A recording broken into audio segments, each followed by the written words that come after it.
This is a soap bubble. And what if I told you that it could beat my computer? Well, you probably wouldn't believe me, but it turns out it can. So how do you think this bar of soap beats my computer? If I were to ask a computer to find the surface with minimum energy of a complex shape, it tries to approximate the surface with discrete points and searches through numerous combinations before arriving at the right answer. Whereas a soap bubble can answer the question in a fraction of a second.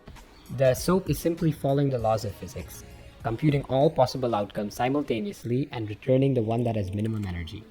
Now that may make you wonder if you could use other physical phenomena to exponentially speed up computing as we know it. Well, in the 1980s, American physicist Paul Benioff theorized using quantum phenomena to model computing. And later, Richard Feynman and Yuri Manin proposed that exponential speedup is possible with this new quantum paradigm. So, with a little help from the experts, let's try and understand how a quantum computer works. A classical computer uses bits to store information. Each bit can have two states, on or off. Using multiple bits, we can store information. On the other hand, a quantum computer uses qubits as a unit of computing, which are usually subatomic particles like electrons or photons stabilized at extremely low temperatures. Qubits can store information similarly to the way a classical bit does. However, qubits, unlike bits, can exist in multiple states simultaneously, which gives them their magical computing abilities. This is done in a state of superposition, like a coin simultaneously heads and tails while it is spinning. When two qubits are entangled, knowing the property of one allows us to immediately infer properties about the other. This effect is known as quantum entanglement.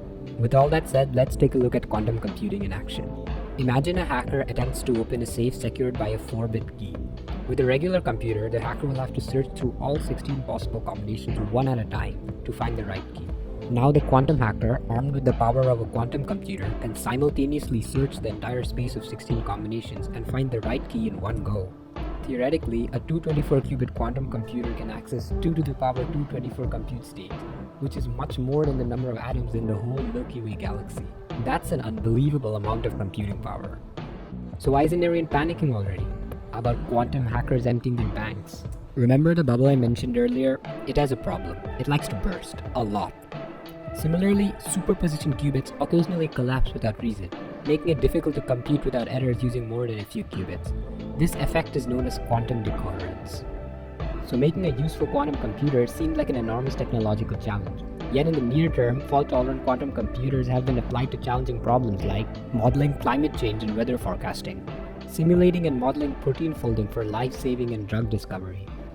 And who knows, maybe one day we'll even be able to simulate life-scale models of the world.